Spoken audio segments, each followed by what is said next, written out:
Good morning. My name is Daniel Ortiz, and welcome to Policy Matters Now. Today's discussion is about the American Rescue Plan and you. This is the fourth in our five-part series about how federal policy can make a positive difference in our communities and our lives. Now, at Policy Matters Ohio, we push for a more prosperous, equitable, sustainable, and inclusive Ohio for everyone. And we wouldn't be able to do that without support from community members like you. So thank you all so much.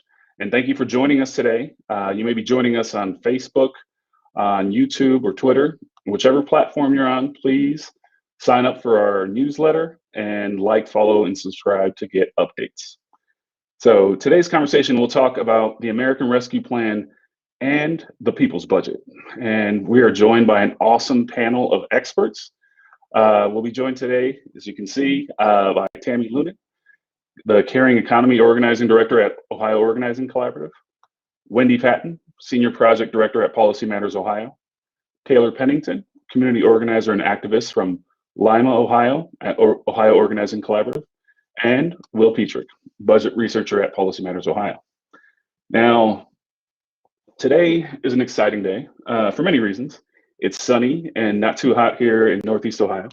But for those of us up here, President Biden is visiting Cleveland today, and he'll be talking about policies that invest in our communities, policies like the American Rescue Plan Act, as well as proposals like the American Jobs Plan and the American Families Plan.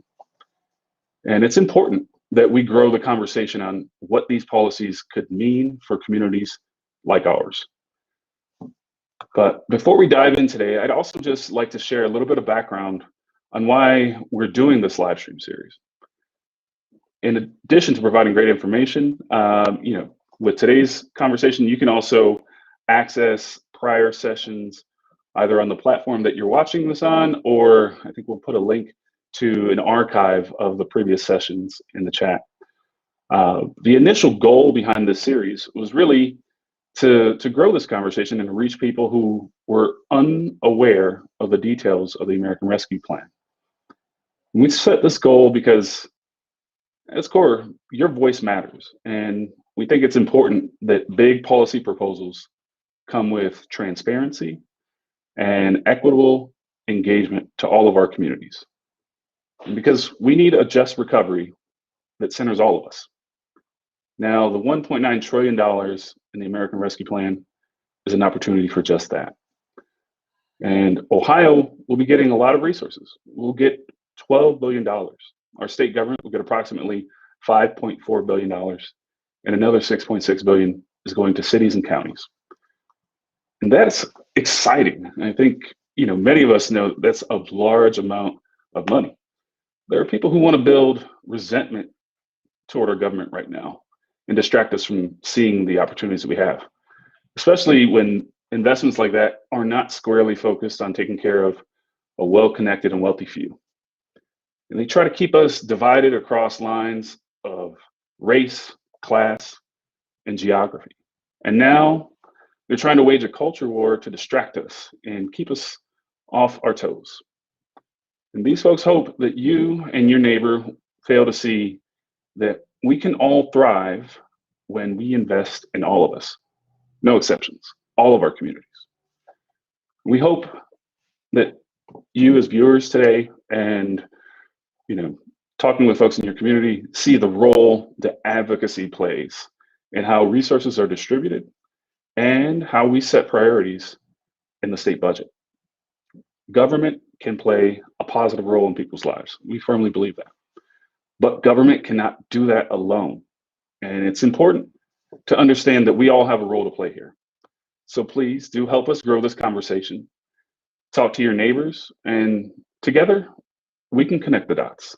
So join us, and throughout today's panel, please ask questions through this live stream, and feel free to comment on prior live streams. We'll be monitoring those and trying to get you responses.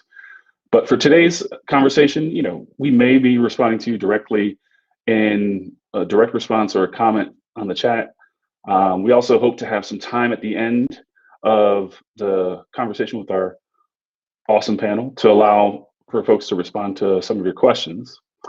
So please do share those. And with that, let's get this conversation going. Now, I have an introductory question, and everyone's going to get the same question. Governor DeWine announced his plan to end coronavirus health orders in Ohio on June 2nd, and that's coming up fast. That's next Tuesday. Now, if you could tell local elected leaders what's at stake or share a lesson people in our communities should take to heart before they begin to engage after the health order ends, what would it be? I'm going to go first to Taylor. Hi, good morning, everybody. Thank you for welcoming me onto this panel. Thank you guys for putting this space together and all the great work that you guys are doing at Ohio Policy Matters.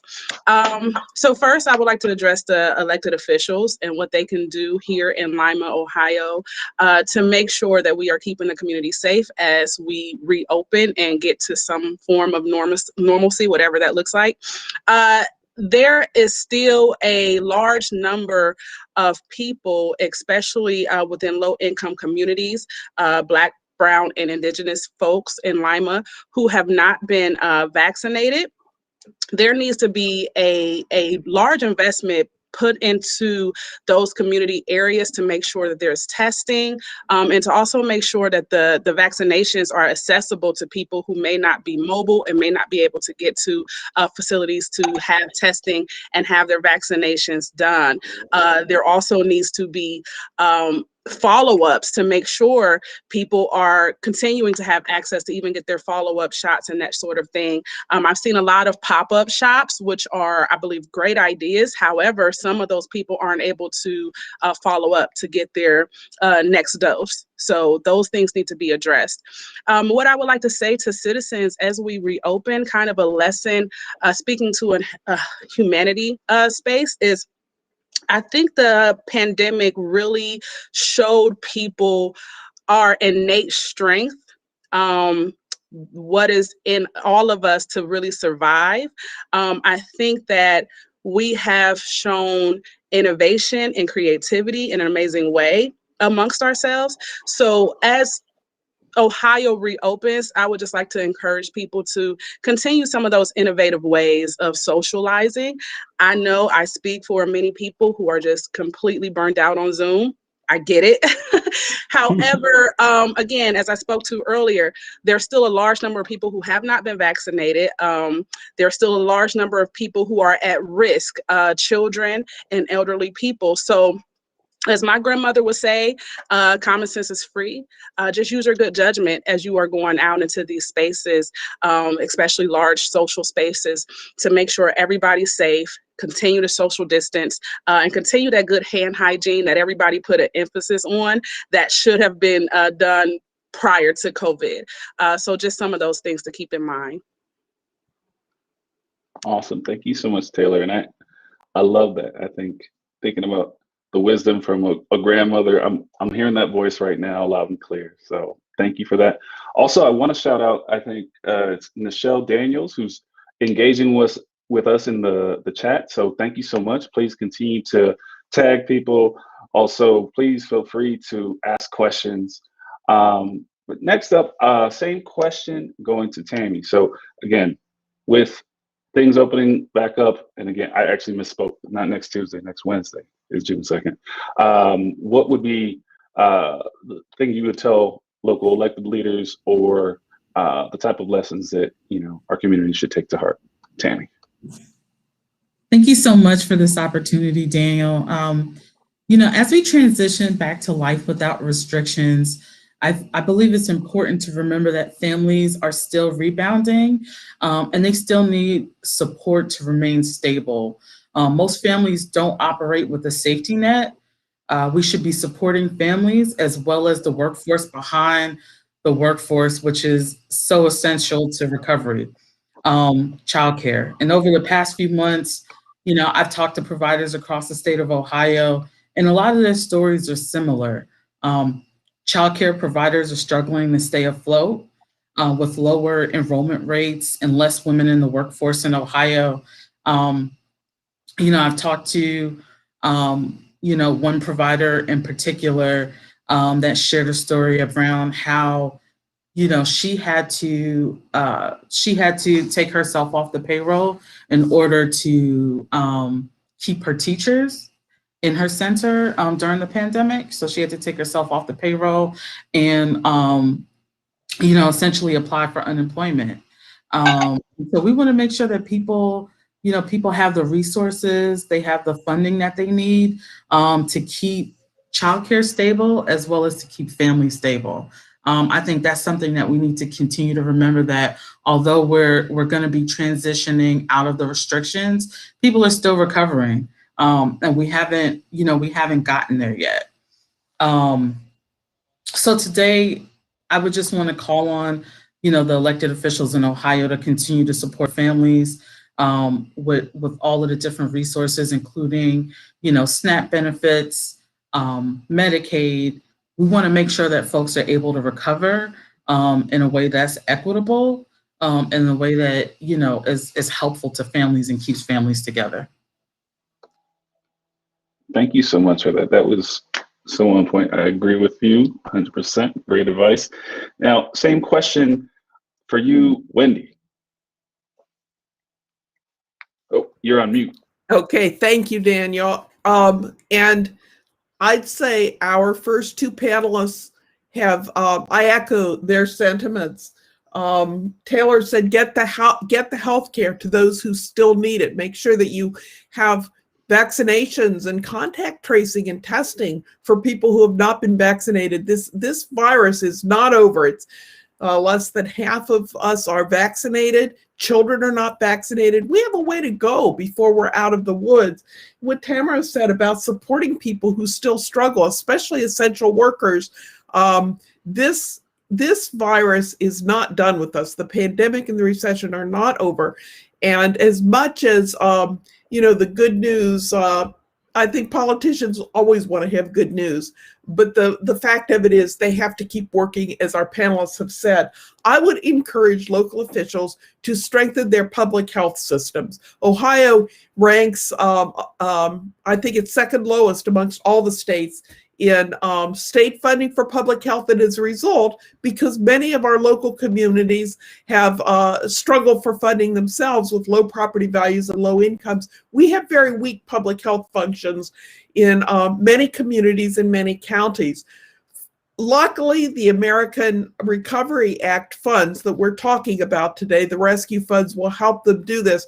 But as we reopen, during an ongoing pandemic and recession, got to pump money into strengthening our public health function for the immediate needs and to lay the groundwork for a healthier future. Thank you so much. So well said. Will, what is your thoughts and what would you share with elected leaders and community members? Thanks all. So my name is Will Petrick. I'm also with Policy Matters Ohio. Thank you so much, Daniel, for helping organize this, and just thanks to everyone for joining us today. I think first, just in terms of a lesson that I've learned through this experience, is it's really simple. We need each other. I was listening to a podcast just a day or two ago, actually, that talked about how all of us are, we're on screen right now, right? Like we're on Zooms, but we're not making real eye contact with each other. I'm trying to look at my camera so you can see me, but I can't see you. So, this does something to our health and well-being. And I know personally, I've struggled a lot with isolation, and I'm just really, the lack of contact with friends, the lack of contact with family. I'm really looking forward to just being with people and being social again. So that's a big lesson of just we need each other. But I think that goes back also to our state, our budget, our communities. We need each other to do all the things that all the other speakers talked about. Make sure that people have high quality education, have access to childcare, food and housing, all those basic needs. That's something that we as a society, we have the resources for, but we don't have the political will. So it is up to all of us to really make those things happen. And I think one of the lessons learned for local, state, and federal lawmakers is actually my colleague put out a report a while back on lessons from prior recessions. And one of the things that research really points to is we need to keep our foot on the gas. We need to continue these investments in people. We still have the latest census data, the household pulse survey said 1 in 4 Ohio adults are struggling to meet their basic needs. That's nearly 2 million people across the state worried about how to pay the rent or pay for food or pay for medicine. So we need to continue to invest in people, invest in communities, if we really do want to have this recovery for all Ohioans, regardless of where they look like or what they look like or where they live. Awesome. Well, I don't think I could have said it any better than any of y'all today. I think this is, really an exciting moment for many reasons. And I think how we continue to move forward into this moment, hopefully pulling together and maintaining and growing more solidarity, pushing for more transparency from our elected leaders and continuing to engage across communities is going to be so vitally important. Now, with that, I really want to just keep this conversation going. And leading off today, my colleague, Wendy Patton. First, thank you so much for being such an all-star recurring guest on this series of live streams and for all the work that you've done for our org, just anchoring our analysis of the American Rescue Plan. Now, your research on the Rescue Plan started back with a report in April on how we could make the most of this historic investment. Now, given recent developments and statements from local government officials, what could be done to do the most for our hardest hit communities and people? Wendy. Thanks, Daniel. I think we'll hear a lot about that from our panelists today, but I'll start by saying that the American Rescue Plan is really about rescue. As we said, as the show opened, the COVID pandemic and recession are not yet over. Many people still struggle. Many people are still ill. Using these funds for the rescue is of paramount importance. First, to make sure that the virus is controlled and mitigated through contact tracing and testing. Then for recovery, to help people who still struggle, the quarter of all of Ohioans who are having difficulty paying the rent and putting food on the table. The third element that the American Rescue Plan lays the groundwork for is an equitable rebuilding so that we are stronger and the people hurt the worst in this pandemic recession get some help, get some relief, and we build a society that people suffer less in. And so for our local officials, it's paramount that they use this money as directed in the interim regulations to lay the groundwork for that. Now, I hear from our colleagues in cities across Ohio of recommendations. Some in city council think that the Rescue Act money is like the last federal stimulus bill. Well, we can fix our roads and bridges. We can do some downtown beautification. We can help some projects. We can help attract companies. That is not what this money is for. This money is to help people who have been impacted the most in communities that are still struggling. And so I want to emphasize that what's really important now is to use the money to reach out to people in communities of low income, Black, Brown, and Indigenous communities to do planning for the kinds of public services they need, the excellent school services they need now to recover and in the future to build a brighter opportunity, the housing, the social determinants of health needed in all of our communities. This money is for planning out, for addressing problems in communities, for helping us recover, and to plan how we can invest the additional federal money we look forward to and that President Biden speaks of today in Cleveland. the American Jobs Act, which will bring infrastructure money, which can help with downtown beautification and fixing of roads and bridges, and the American Family Act, which will address some of what Tamara spoke of, the need for childcare and taking care of childcare workers and other essential services that keep our families intact. There's also some forbidden uses of the American Rescue Act money. They cannot be used for cutting taxes. Yeah, there's money coming in to help communities on the local level make sure that they don't have to lay more people off and that they can actually rehire some of the people that were laid off last year. Thousands and thousands of public sector workers were laid off last year. These monies cannot be used to backfill for pension funds that have been underfunded for too long. They are not to be used for road and street repair, although they can be used to assure clean water and broadband. They can't pay the share of funding for matching funds to draw down federal dollars. They're to be used in the community for rescue, recovery, and rebuilding. Back to you, Daniel. Excellent, Wendy. Thank you. And I guess as a follow-up, one, thank you for outlining how these funds should be used. And I guess in terms of thinking through, what this could mean, this investment could be a real giant jump start to a people's budget. So if you could maybe talk a little bit about that and talk about what should those investments be for a people's budget. Thank you, Daniel. We entitled this session, The People's Budget and the American Rescue Plan, because the people's budget that we're engaged in together with my other panelists from the OOC and organizers across the state address the pressing needs for investment in Ohio's people and communities in all places. There are 7 demands of the people's budget, and they all could be addressed through the American Rescue Act funds. The Rescue Act can give us a jump start there.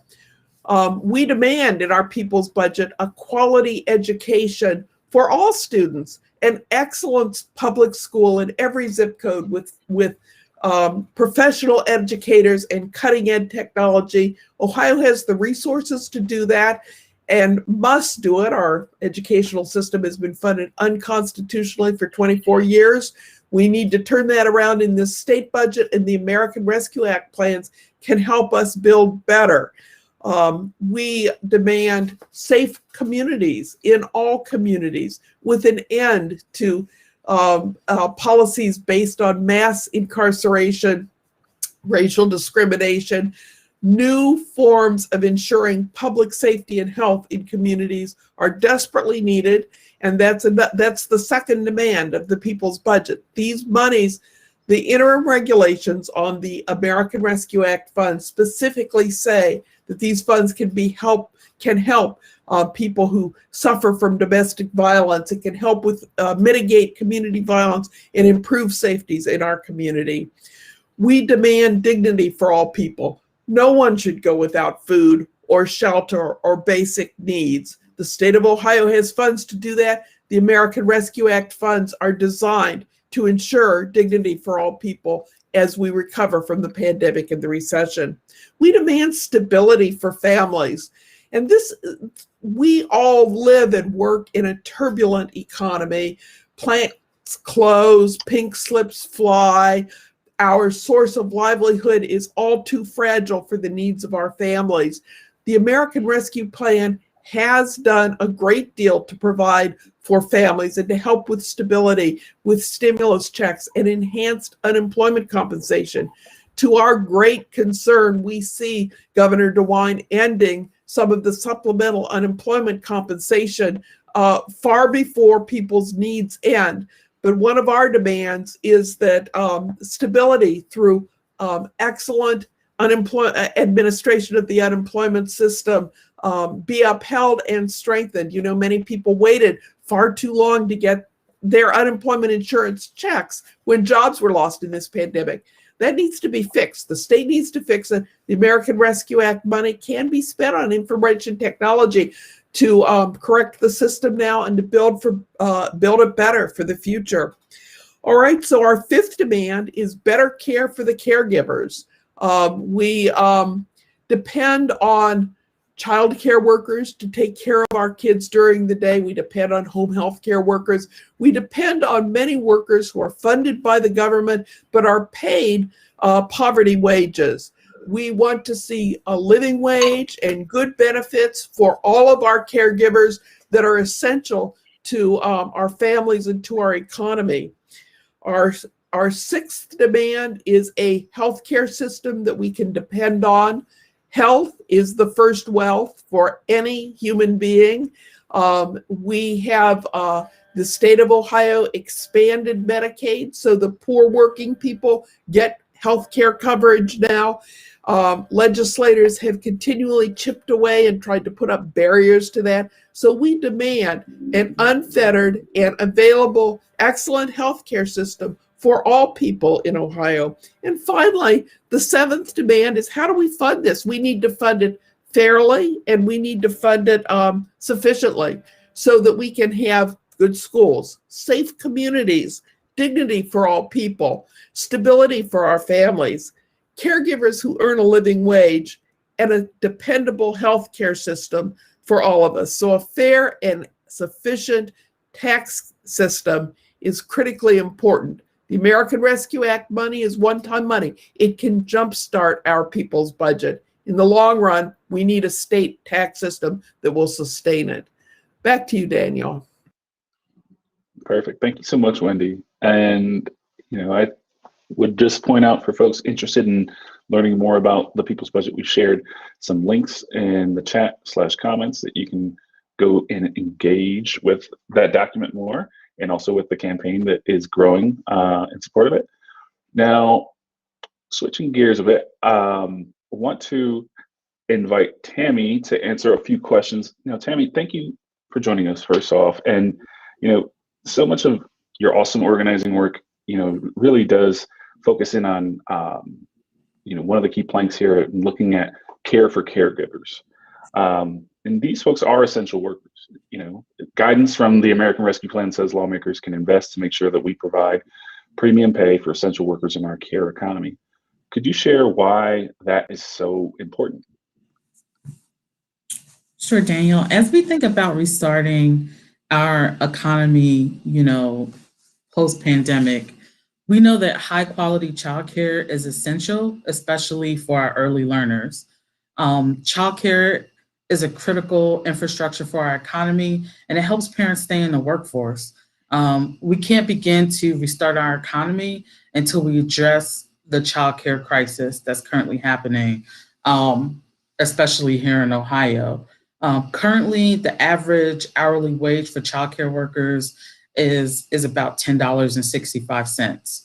And just frankly, we need better care for our care workers. They're essential workers that tend to be predominantly women of color. They deserve dignity in their wages. And, they also need to be whole at work. They also have families, that they are supporting. They have worked on the front lines of the pandemic, keeping our economy afloat, and it's time for us to support them with living wages. Thank you for that, Tammy. Another part of your advocacy work has been around House Bill 145, and that looks at eligibility for publicly funded childcare. What should people know about this legislation and why it's important? Oh, wow. So currently in Ohio, if you're a single parent and you have 2 kids and you make $15 an hour, you are not eligible for publicly funded childcare.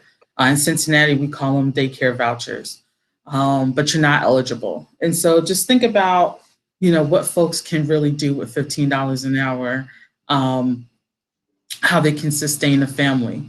House Bill 145 would increase accessibility up to 200%, meaning that a single parent, also with 2 kids in the household, making up to $40,000 a year could now be eligible for childcare benefits. That's a huge game changer.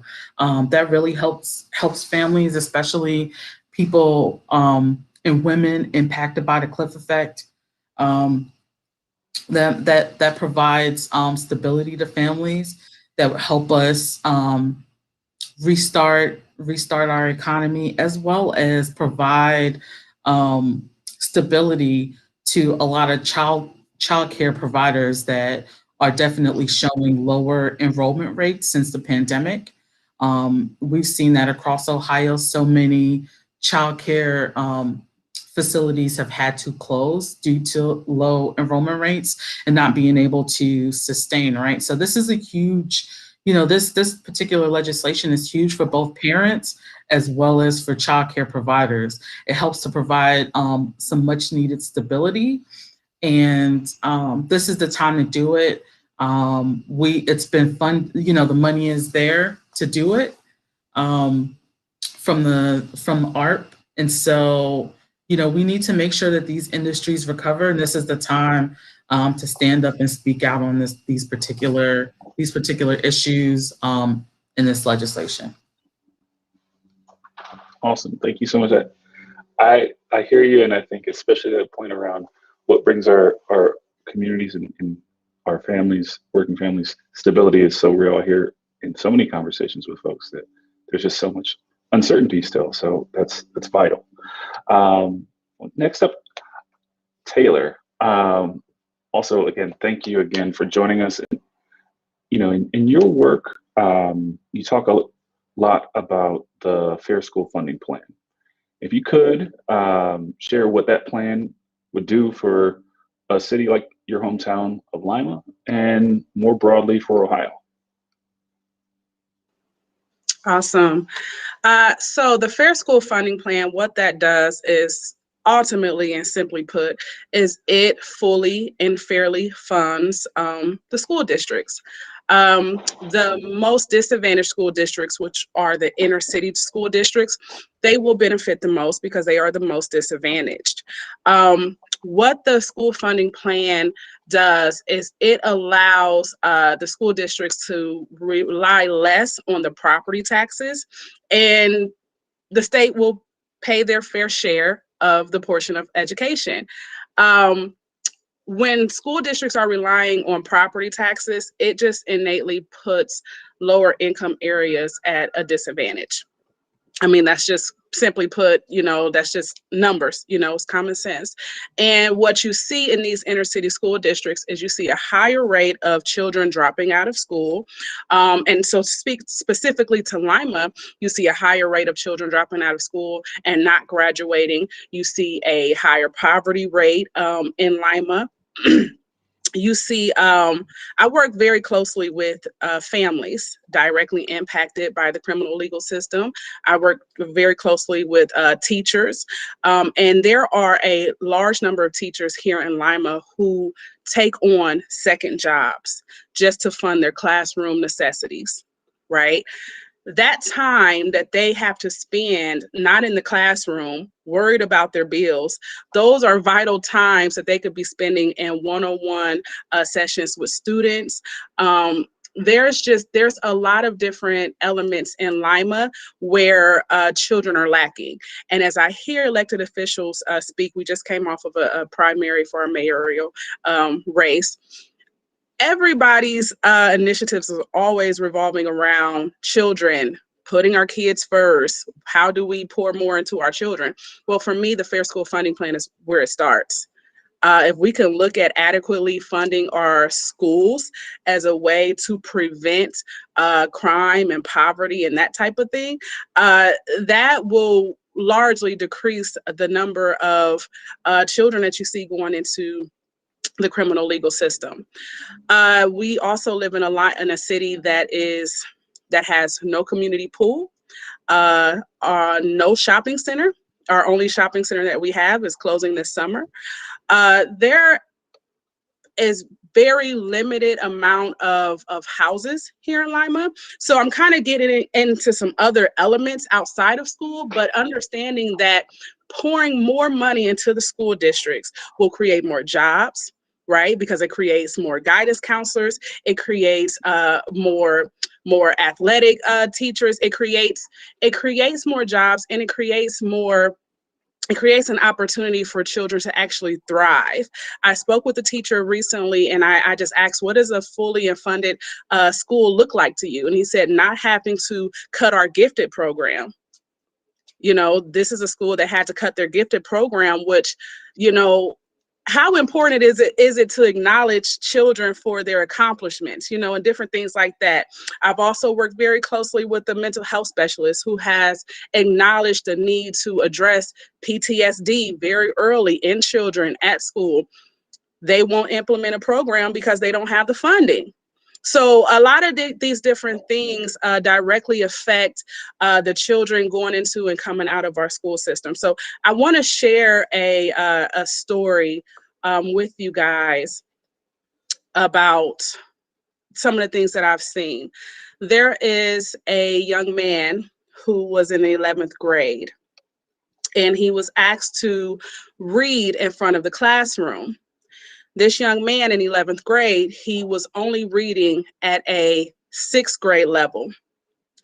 Now, the teacher may have been overworked, burnt out, tired, frustrated, may have lacked some sensitivity training, cultural training, whatever it was, but she proceeded to overly assert her demand for this young man to read in front of the classroom, as the students are now heckling at him. This young man walked out of the classroom, never returned. He dropped out of school. He ended up robbing a pizza store and was able to come out with a little less than $100. He was sentenced to 30 years in prison. This happened about in April. So can you show that picture again, Daniel?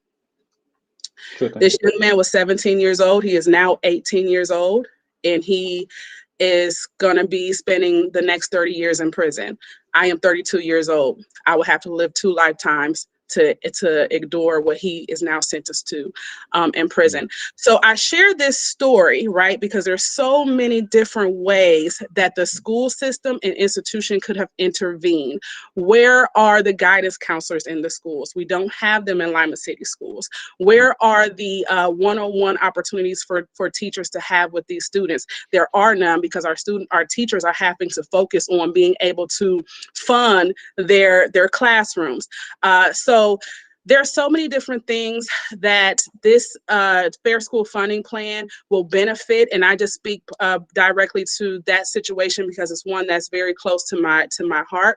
But if you want to get involved or find out more about the Fair School Funding Plan, you can go to All In Ohio, and I believe there's a link for that. There's also a petition that we have going around. I believe there's a link for that as well. Please make sure you are signing that petition and sharing that petition out. We can win this. We can actually definitely push this through. Our funding system has been declared unconstitutional for 24 years, as Wendy mentioned earlier.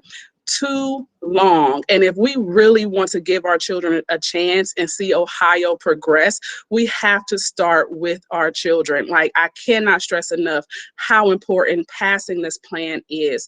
So please sign the petition, share the petition, and we are also hosting advocacy nights every Tuesday that will allow all of us to come into the same space so that we can push the petition out, so that we can call our senators, and so that we can provide testimony. I'm going to pass it back to you, Daniel. Awesome. Thank you so much for that, Taylor. I'll tell you, you took me back because, I started my career as a teacher in Lorain City Schools, and, worked actually in a building where we were working with students transitioning between Ohio Detention Youth Services and Lorain City Schools. So, this hits close to home. So definitely want to shout out, please do sign that petition. I think we do, owe it to all of our children to make sure that we provide fair funding and ensure opportunities for brighter future. With that, I'm going to pivot to Will. Just want to shout out and thank you also for being a recurring guest in this series. I guess if you could talk a little bit more on the work that you've led on kinship care and food aid during this budget legislative session. One, it's so vital, but if you could share, what's at stake for Ohioans and your vision of a budget that lifts up the dignity of all Ohioans, that'd be great. Thank you. I think I'll start with the question around my vision. It's really simple. We must make sure that all of us, regardless of our race, class, our zip code, we must make sure that all of us can live with basic human dignity and just have that basic security and stability as a foundation. I think the People's Budget talks about it as like, we need a budget that cares for all of us, no exceptions. So again, it's a really simple vision, but I think about like what's at stake. I mean, take up with that young man. People's lives are at stake. This is literally the future of our state is about people. It's about our communities, about our schools. It's about the child care system that Tammy lifted up, about basic health care for people in our state. So there's a lot at stake. When I think about the pandemic and the recession, it's completely upended life in our state.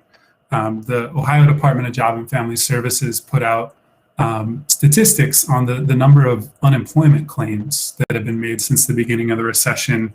The most recent report, there's been over 3.3 million initial unemployment claims. That's more unemployment claims than the previous 6 years combined. So, there's a lot of people struggling. I mentioned at the beginning, roughly 1 in 4 adults are in Ohio are expressing and just like meeting basic family budget needs, the usual household expenses. So that means hundreds of thousands of our neighbors are struggling to put food on the table, to pay the rent, to afford to just support their family. So I think this is why our state budget matters. This is why the American Rescue Plan Act and federal relief really matters. The choices and investments that we make now have a real impact. And it's also why our choices, instead of more tax giveaways to the wealthiest Ohioans, we're calling on state lawmakers to ensure that the wealthiest Ohioans really contribute to make sure that all of us can recover, that all of us can thrive. So that's like a big picture. I don't know if you want me to get into the work on hunger and kinship, but yeah, there's a lot at stake. Awesome. Thank you, Will. And I guess as a follow-up question, and this is something we were both part of yesterday, we held a training with our friends at the Ohio Association of Food Banks and North Ohioans for Budget Legislative Equality. If you could maybe share some highlights from that and ideas on what folks viewing this could do to make an impact in this budget session. Yeah, so I think one of my biggest takeaways from that discussion yesterday was about the power of collective action. So we talked about when people come together, when people demand change and speak with one voice, we can win. We can actually advance policies, advance budget priorities that make these real differences in people's lives. So I think, to me, the thing that kind of came up was, it reminded me of the Margaret Mead quote, never doubt that a small group of people can change the world. It's the only thing that ever has. So we both on that call talked about the power of all of us working together and speaking together, but we also set aside the time to actually put that in action. Like, what does it look like, and what does speaking up look like? So one thing that I'm going to share now from the call yesterday was a tool. We asked folks on the call to weigh in on the state budget. And so we'll share a link in the chat. But basically, again, we're calling for a budget that cares for all of us, no exceptions. And so this call tool makes it really easy to call lawmakers. And I'll scroll down here. We're directly asking people to call their state senators. And so we have 10 leaders of the state Senate and also the Senate Finance Committee. It makes it really easy. A couple talking points here. We carved out 10 minutes, and I ended up talking with an aide from the Senate President's office, Senate President Huffman. Also talked to an aide from Senator McCauley's office. But we also have talking points here. So if you want to talk specifically on food and nutrition and the need to invest $45 million per year in the food banks, we've got kind of a little bit of a script to help you have these conversations. And, the feedback from the call was people thought it was really fun and easier than they thought it would be. I also was really impressed with the tool. So yeah, certainly one of the big calls to action was, let's be calling lawmakers now. We're expecting to what's called a Senate substitute bill. So this will be the first version of this bill in the Senate early next week. And so now's a great time for folks all across the state to call in and make our priorities known to shape what's actually going to be in the budget and what those priorities are.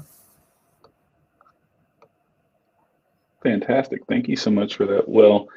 And this, I don't know, thinking about collective action, thinking about yesterday's training and just the energy that I got from, it's been a while since I've been at a phone bank, especially with the challenges of the pandemic. So doing that virtually was really awesome. And I'd love to hear maybe from folks on the panel, if you have maybe a prior experience that really had you feeling great about taking action together, or if you'd also just like to lift up any actions that folks can take. I think this would be a great time to replug those. I think, we have some links in the chat, but if anyone would like to share their experience of a powerful action, that'd be great.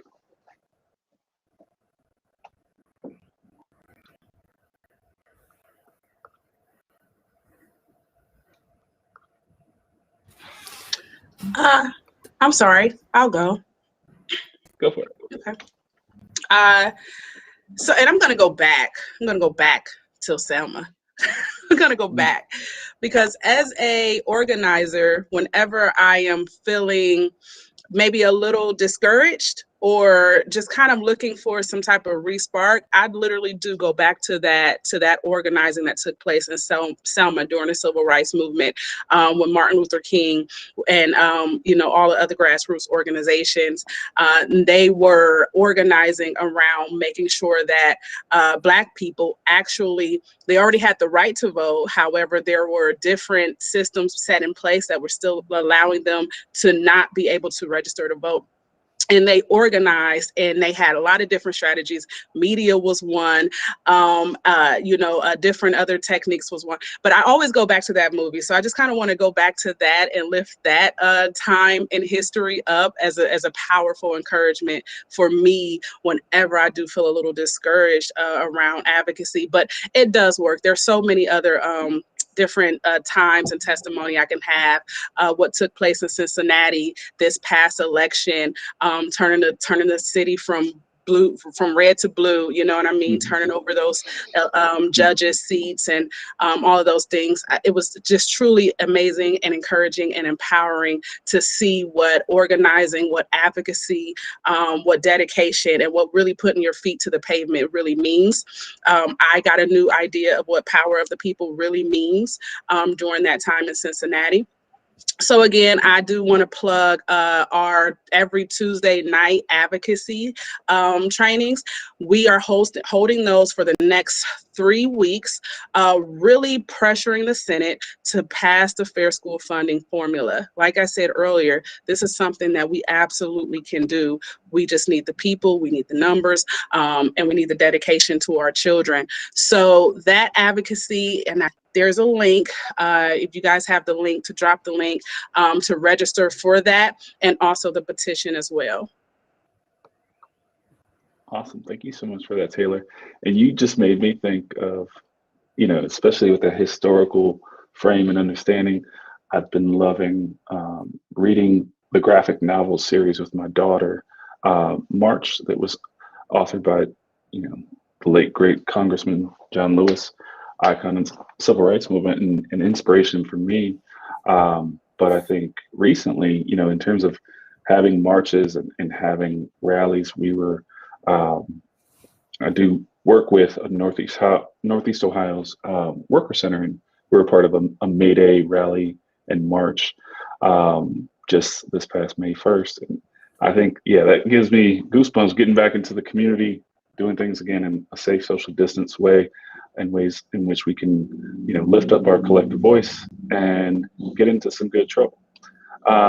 Would anyone else like to share any examples or opportunities? I don't have an opportunity is to use Will's toolkit and to sign up for Taylor's advocacy. It's hard to do it alone. And for many of us, this has been a very lonely year. We have been isolated with our computers, maybe, or with, our closest family members. So it's going to take a lot of will, I think, for us to break out of sitting in our home, afraid of the virus. But this is a good opportunity and excuse to get out. So as the public health order end, which I have been afraid of, I realize this is an opportunity for me to go back and work with the people in my parish about plans for my community. And so this is giving me a reason to embrace the new openness instead of to fear it.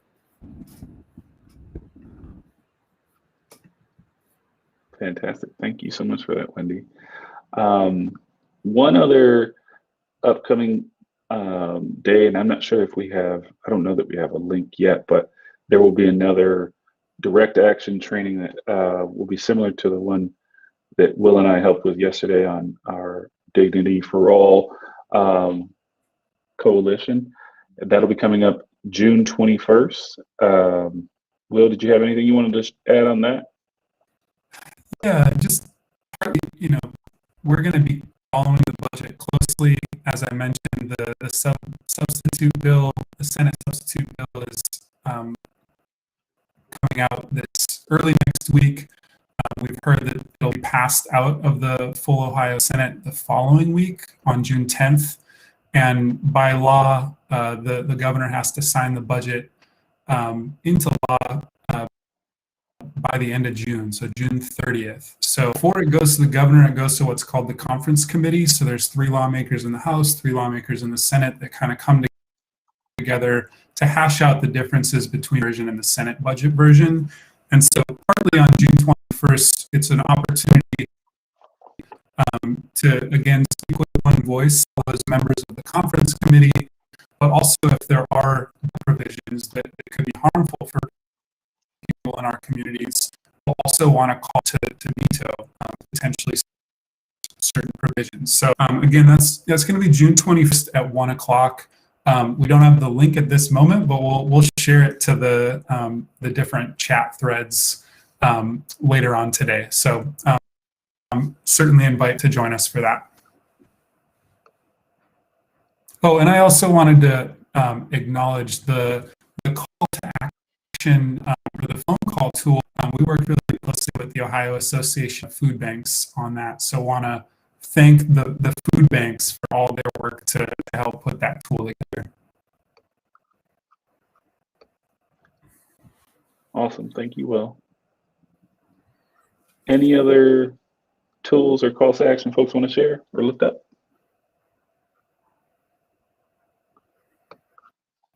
All right. Well, this has been a fantastic conversation. I want to thank all of our panelists so much. Before we close, I'd also just like to share that we will have our 5th and final session of this live stream series on Thursday, June 10th. So we're going to have a week off. But when we come back, we will discuss the American Rescue Plan and essential workers. It should be another great conversation, so don't miss it. Please be sure to sign up for our e-news and to like, follow, and subscribe to our accounts for future notifications and how to get involved in Ohio's policy conversation.